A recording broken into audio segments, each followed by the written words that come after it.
Welcome to the Deep Dive. We're diving into a topic you all requested, deadliest natural disasters. We're using data from Wikipedia's, it's the list of natural disasters by death toll. Prepare for some seriously huge numbers and some pretty interesting trends. Yeah, it really puts things in perspective when you see it all laid out like this, Yeah. you know? Right, so let's jump in. The source starts with the top 10, the deadliest natural disasters, BUT. They're excluding epidemics and famines for now. Yeah. And the number one spot, I don't know, this surprised me. Yeah, me too. I think a lot of people would probably guess, like a big earthquake or a tsunami. Right. But it's actually the 1931 China floods. Yeah, the death toll is estimated at 4 million people. It's almost double the next one on the list. 4 million. Yeah. Wow. What caused such massive loss of life? Well, it was kind of a perfect storm of factors, right? First, you've got the Yangtze River. It's one of the longest and most powerful rivers in the world. And that year, there was unusually heavy rainfall. So catastrophic flooding across this huge area. And then you add in that the region is so densely populated, millions of people living in very vulnerable areas. Yeah. It makes you think, why don't we hear more about these 1931 floods in history? Yeah. I mean, it sounds like a truly massive event. That's a good question. It could be because of, the historical context, right? The world was in the Great Depression then, and there were lots of other big problems competing for attention. Or maybe it just reflects how hard it was to document and share information back then. But whatever the reason, it shows us that even the most significant events sometimes get lost, in the bigger historical narrative. Right. History is often told from a certain point of view, right? Yeah. Some things get more attention than others. Exactly. But getting back to the list, the other entries in the top 10, they include earthquakes, cyclones. There's even a major earthquake that hit the Byzantine Empire in 526 AD. The Antioch earthquake killed something like 250,000 to 300,000 people. It had a massive impact on the Byzantine Empire. It's amazing how these events that we kind of just glance over in the history books, they suddenly become so real when you see how many lives were lost. Yeah, for sure. It makes history feel more, real. Did you notice what's missing from this top 10? Epidemics and famines. You got it. Yeah. The source separates those out. Kind of interesting. Yeah, I think it's because epidemics and famines, while they're definitely influenced by natural factors, they often involve humans a lot more, Yeah. and how they spread and how bad they get. Right. Like the source is acknowledging how complicated those events are. Exactly. We'll come back to epidemics and famines later because they definitely deserve their own deep dive. Yeah. For now, let's look at how the deadliest disasters have changed over time. Looking at the 20th and 21st centuries, do you see any patterns? Definitely. In the early 1900s, the biggest killers were cyclones and floods. Like the 1970 Bola cyclone in Bangladesh, for example, killed about 500,000 people. Coastal communities were just devastated by those storms. So cyclones were really prominent in the early 20th century. Was that just random chance, or were there specific things making them worse or more frequent? It's a tough question. Ah. Probably lots of factors, right? Climate patterns are always changing. Plus, maybe improvements in meteorology and communication started to make a difference. Better forecasting and warning systems. That's just a guess, though. You need more research to really understand it. That's so interesting how gated can make you ask more questions than it answers. It makes you want to keep digging. But let's move on to the mid-late 20th century. Any big shifts in the types of disasters? Mid-20th century saw a big rise in earthquake fatalities. The 1976 Tangshan earthquake in China. It killed over 240,000 people. It's a stark reminder of just how powerful those events can be. The Tangshan earthquake. That's one you don't forget after seeing this list. What made that one so deadly? Was it just the magnitude, or are there other reasons? Magnitude is part of it, for sure. It was a 7.8 on the Richter scale, so big. But also, it hit in the early morning, and back then they didn't have good building codes in that region.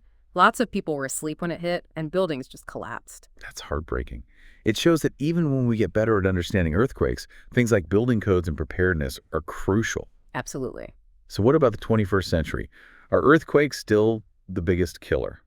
They're still a major threat, but the 21st century also brought the 2004 Indian Ocean tsunami, triggered by that huge earthquake. The scale of that event, it hit so many countries in Southeast Asia, even reached parts of Africa. Yeah. The 2004 tsunami, I remember watching the news just feeling shocked and helpless. It really affected everyone. But it makes you wonder, are these high numbers just because there are more disasters, or are we as a species getting more vulnerable? It's a good question, and honestly, experts are still arguing about it. We have way more data now, so we're better at tracking and analyzing these events, so maybe we're just noticing them more. On the other hand, there are things like population growth, urbanization, and climate change that could be making us more vulnerable. Yeah, it's complicated, Yeah. but it's something we need to talk about, Agreed. especially as we dig into specific types of disaster. Exactly. And speaking of digging deeper, let's look at some of those causes from the list. We've talked earthquakes and tsunamis, but there are some fascinating things people might not even know about. Yeah, earthquakes and tsunamis are definitely attention-grabbing. Hmm. But I'm curious about some of the more obscure ones on the list. Have you ever heard of, like, limnic eruptions? Limnic eruptions. Yeah, they're pretty rare, but they can be super deadly. The 1986 Lake Nyos disaster in Cameroon is a scary example. Exploding lakes. We definitely need to get to that. For sure. But before we get into the unusual stuff, let's break down the top 3 deadliest events for earthquakes, tsunamis, and yeah, those limnic eruptions. What made these particular events so deadly? Good plan. So with earthquakes, like we said, 1976 Tangshan is at the top. Then there's the 2010 Haiti earthquake, and that one from 526, the Antioch earthquake in the Byzantine Empire. It's wild seeing such a mix of dates, you know? Antioch way back in the 6th century AD, it shows how long humans have been dealing with earthquakes. What connects these seemingly random events? What made them so deadly? Each earthquake is unique, but you can see some patterns. In all three, it was magnitude, location, and how vulnerable the buildings were. Tangshan was so bad because the buildings weren't earthquake resistant and it hit at night. The Haiti earthquake, it was smaller, but it hit a densely populated area with poorly built buildings. And with Antioch, we don't have all the details from that time, but probably the way they built back then was a big factor. It really shows that we can't control when these things happen, but we can control how we prepare for them. Building codes, warning systems, disaster plans, all of that is crucial. What about tsunamis? What do we learn from the top 3 there? Yeah, the 2004 Indian Ocean tsunami is obviously the most devastating one we've seen recently. It was just so massive, and the lack of warning systems in the area made it so much worse. After that, you have the tsunami that came with the 1908 Messina earthquake in Italy, and then the one from the 1883 Krakatoa eruption in Indonesia. Krakatoa. That's one for the history books, right? Yeah. Yeah. Besides the obvious, the force of the water and the flooding, what makes tsunamis so deadly? Warning time, or the lack of it.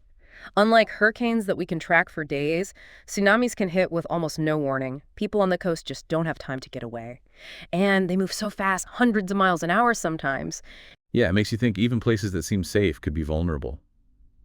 Okay, let's get to those limnic eruptions. Lake Nyos, as you mentioned, is a scary example of what can happen. What are the other top ones in this category? What can we learn from them? The Lake Nyos disaster is the worst limnic eruption on record. Something like 1,746 people died.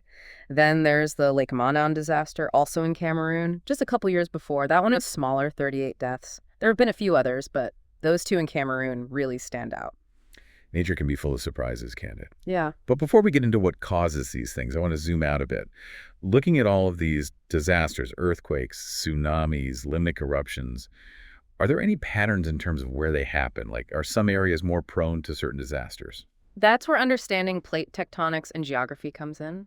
Earthquake-prone regions are usually along fault lines where the Earth's plates meet and grind together. The Pacific Ring of Fire, for example, it's like a horseshoe around the Pacific Ocean. That's where a huge percentage of the world's earthquakes and volcanic eruptions happen. So it's not just random, it's about understanding the geology of our planet. Right. And what about tsunamis? Do they happen in specific areas too? Usually, yeah. They're triggered by underwater earthquakes or volcanoes, so they happen in the same areas. Coasts along the Pacific are especially vulnerable, but like we saw with the 2004 Indian Ocean tsunami, they can travel thousands of miles and hit faraway places. It's a reminder that we're all connected. What about limnic eruptions? Are they tied to specific geology too? They're a bit different. They happen in lakes in volcanic areas where carbon dioxide from the magma leaks into the water. Over time, the gas builds up in the deeper parts of the lake. So it's like waiting for something to set it off? Yeah, kind of. And what are those triggers? Scientists are still figuring that out, but it could be things like landslides, earthquakes, even changes in the water temperature or pressure, anything that disrupts the lake and makes that gas rise to the surface. It's fascinating, but also kind of scary thinking about these hidden dangers. But let's shift gears a little. We've talked about where and why these things happen, But I'm curious about the human element. What have we learned, or maybe haven't learned, about how to prevent these things from being so deadly in the future? That's a huge question, one we could spend a lot of time on. But I think the most important thing is disaster preparedness. Preparedness. What does that really mean? It means knowing the risks where you live. Are you near a fault line, in a flood zone, on the coast where hurricanes or tsunamis could hit? Once you know the risks, you can start preparing. Put together a disaster kit, make an evacuation plan, know the warning signs, and make sure your home can withstand the forces of nature. So being prepared is the first step. But what about bigger efforts? What can governments and organizations do to make whole communities safer? Things like building codes, early warning systems, and better infrastructure. Stronger buildings can survive earthquakes and high winds. Warning systems can give people time to evacuate. Investing in things like seawalls, levees, and reinforced bridges can protect communities. It sounds like it takes both individual and collective action. Absolutely. Let's not forget about those other disasters, the epidemics and famines. The source separates them out.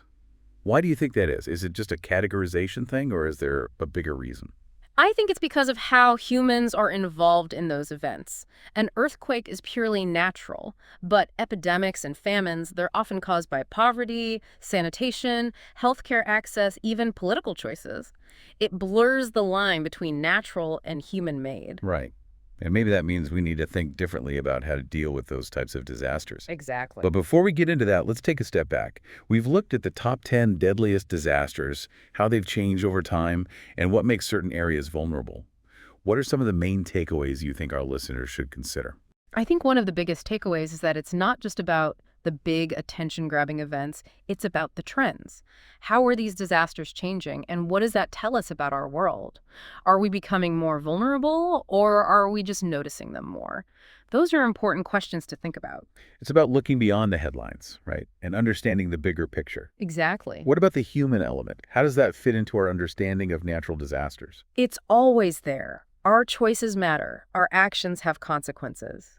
And being prepared, both individually and as a society, can make a huge difference in how these disasters affect us.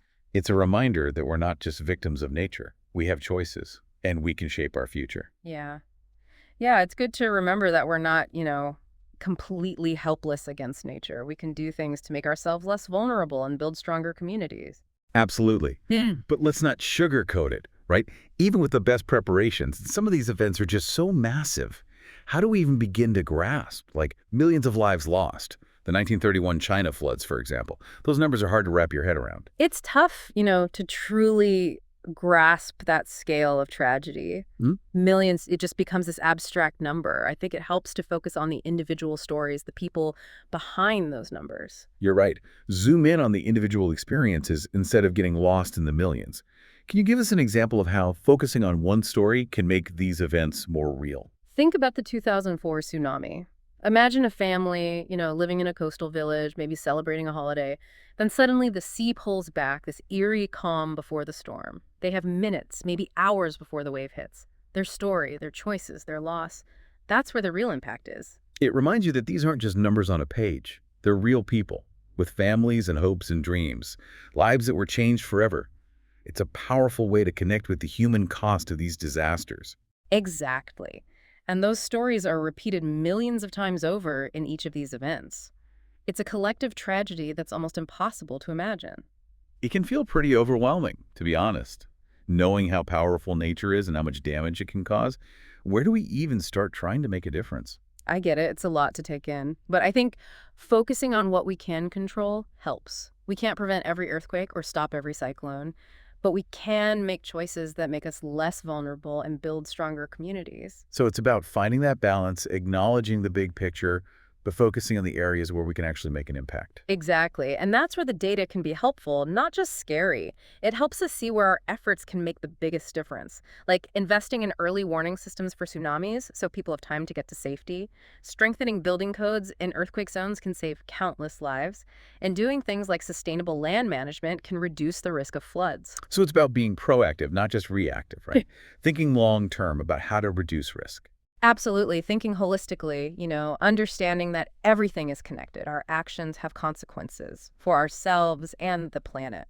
It's not just governments and big organizations that need to act. Individuals can make a difference too, right? Totally. Individuals are a huge part of this. It starts with being aware, knowing the risks in your area, having a disaster plan, and just making choices that help create a more resilient society. All of that matters. So it's a combination of personal responsibility and collective action.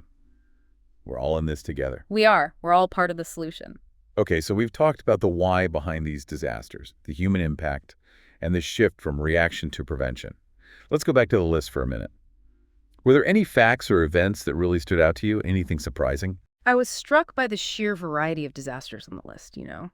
We tend to think about the big ones like earthquakes, tsunamis, hurricanes, but there are so many other things people might not even consider. Landslides, for example. They can be incredibly destructive, especially in mountains. Volcanic eruptions, they happen less often than earthquakes, but they can have huge impacts, like Krakatoa in 1883. And then there are those weird limnic eruptions. Nature always finds a way to surprise us.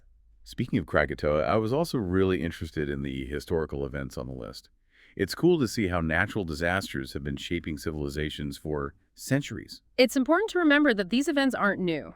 Humans have been dealing with nature's power for a long time. And those stories from the past, they have lessons for us today. Yeah, like the 526 AD earthquake that destroyed Antioch. Even the most powerful societies can be brought down by these events. Exactly. It shows you how history and geography are intertwined. Where we live, how we build, the choices we make, it's all influenced by nature, the past and the present.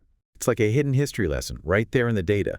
It reminds us that we're part of this much bigger story, this story that's been going on for centuries and will continue long after we're gone. It's humbling, right? To realize we're just one small part of this ongoing story. It is. But it's also inspiring, to think about all the challenges humanity has faced and overcome.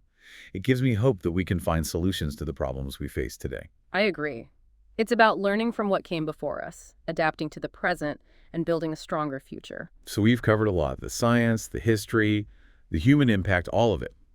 But there's one more layer I think we need to explore, the psychological and emotional effects of these disasters. It's easy to focus on physical destruction, but the mental and emotional wounds can be just as devastating. That's such an important point and often overlooked. People focus on the immediate needs after disaster. But the trauma, the grief, the anxiety, those things can last long after the cleanup is done. It's like a ripple effect, going way beyond the people who were directly affected. Their families, their communities, even those of us watching the news from afar. We all feel it in some way. Absolutely. Fear, helplessness, even guilt. Those are all normal reactions. We need to acknowledge those feelings, create space for healing and support, and understand that recovery takes time. It's not just about rebuilding homes and roads, it's about rebuilding lives, communities, and that sense of hope. Exactly. And it's a reminder that we need each other. When disasters happen, it's our shared humanity, our empathy, our willingness to help that gets us through it. We need to support each other, not just in the moment, but for the long haul. That's a great message of unity and hope. But let's be real for a second. There will always be challenges, setbacks, and even disagreements about how to do things. How do we deal with all of that and still work together toward a more resilient future?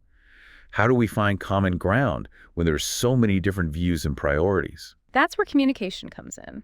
Being willing to listen to each other and collaborate, even when we don't agree on everything. It's about finding that common ground, understanding that there's no one right answer, and learning from each other's experiences. Yeah, it's about building bridges instead of walls. Right. It's about knowing we're all in this together, and that even when things are really tough, human ingenuity, compassion, and working together can make a difference. Yeah, it's about choosing hope over despair, action over inaction, and unity over division. You said it well. And honestly, I think those are the values that should guide us, not just when we're talking about natural disasters, but when we're dealing with any of the world's big problems. And it's all about recognizing that we're all human, and we have to work together to create a world that's more just and equal and sustainable. A world where we're not always reacting to crises, but thinking ahead and building a better future for ourselves and future generations. A vision worth fighting for. And I think it's achievable if we put our minds to it. It is inspiring to think about the potential we have, even when things look really bleak. So, bringing it back to our listener, what's the one thing you hope they take away from this deep dive into these deadliest disasters? I hope they get a sense of awareness, but also empowerment. Awareness of the risks out there for all of us, and that they can make choices that make things better for themselves and their communities. It's not just about sitting back and watching. They can be part of the solution. It's about knowledge and action. You can know the risks, but you got to be willing to do something about them. Right. And to support efforts to make the world safer and more sustainable. Yeah, and it's important not to forget the human side of things. Behind all the numbers, all the data, there are stories of loss and resilience and people helping each other. We can't forget those stories because they can inspire us, motivate us, guide us. They remind us that even in the worst situations, people can still be amazing. So wrapping up this deep dive, I want to leave our listeners with this thought. We've looked at the past, talked about the present, even peeked into the future. But the big question is, what role will each of us play in that future? What choices will we make? What will we do? The answers to those questions are inside each of us, They're in our hearts, in our minds, and in our willingness to step up and be the change we want to see in the world. Those are the answers that will change the course of history. It's up to all of us to choose wisely, act boldly, and work together to create a world where natural disasters don't have to turn into human tragedies. A world where we can live in harmony with nature, respecting its power, but also using our intelligence and compassion to build a better future. Thanks for joining us on this journey of discovery. Until next time, keep learning, keep asking questions, and keep making a difference.